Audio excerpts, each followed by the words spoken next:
Hello guys, welcome back. Today I have come up with an exciting recipe.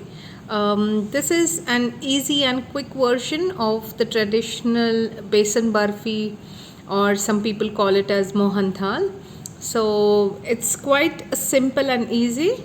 All you need to do is just follow the right measurements that I show you, and the roasting of the besan is very important. So I'll take you through the process in a stepwise way, and I'll show you the exact measurements. So I hope you will like it. It tastes excellent. It's good for festivals, and you can just eat it at any occasions. So these are the ingredients for the besan barfi. 1 cup of besan normal, half a cup of ghee. Here I'm using cow ghee. You can use either vegetable ghee or butter, anything of your choice. And 3/4 cup powdered sugar, a few nuts chopped for the garnish. The total process will take around maybe 15 to 25 minutes of roasting on slow flame, but this depends on the type of gram flour or the besan that you will be using. So let's get started.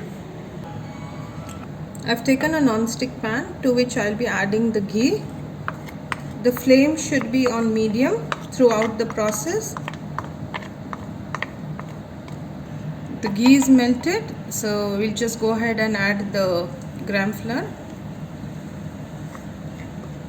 or the besan, and we'll start with the roasting process.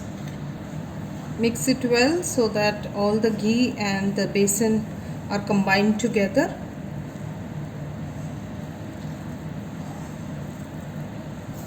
After about 7 minutes of roasting, the besan looks like this.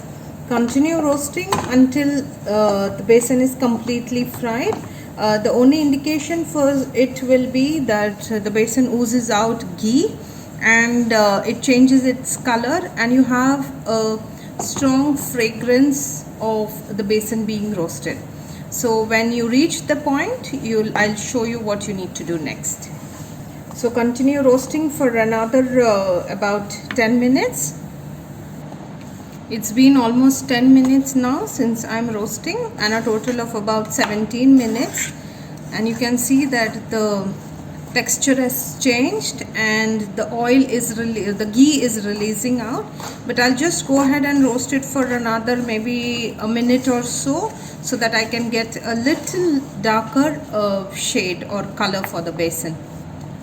So the roasting process is completed, and this is the kind of texture and the color that we require. So now at this stage you can switch off the flame and go ahead and add the powdered sugar.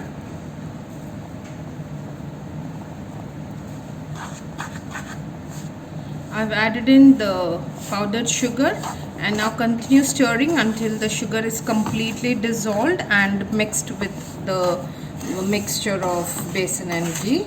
So this will take around 2 minutes or so. Now our mixture is completely ready. The sugar is dissolved and it's mixed completely with the besan, and you can see that the oil of the ghee is oozing out. Now we'll just go ahead and set it in a greased plate to form shape of the barfi. I have greased this plate with ghee, lightly greased on all the sides and in the middle. Now I'll transfer the content of the pan to the mixture and evenly spread it to form shape. I've evenly spread the mixture in the plate. Now I will garnish it with chopped nuts. You can use any nuts of your choice. I'll be using almonds, cashew, walnut, pista. Alright, you have to just garnish it over it and leave it at room temperature for about 2 to 3 hours to set, and then we'll just go ahead and cut into barfi shape. I've garnished it with mixed nuts. Now I'll just go ahead and cover it with a cling wrap and leave it on room temperature to set.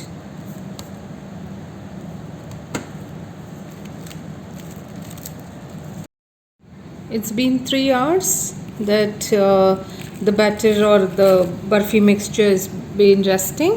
So let's open and check.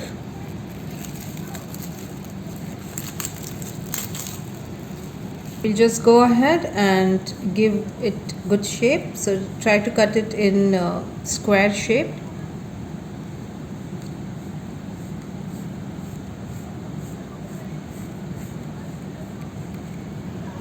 So here it is. I have cut them into diamond shaped. You can cut it off into any shape of your choice. So hope you like this recipe, and I'm sure if you try you will love the taste as well. Thank you for watching my channel, and please do subscribe and stay connected for more exciting recipes. Bye bye.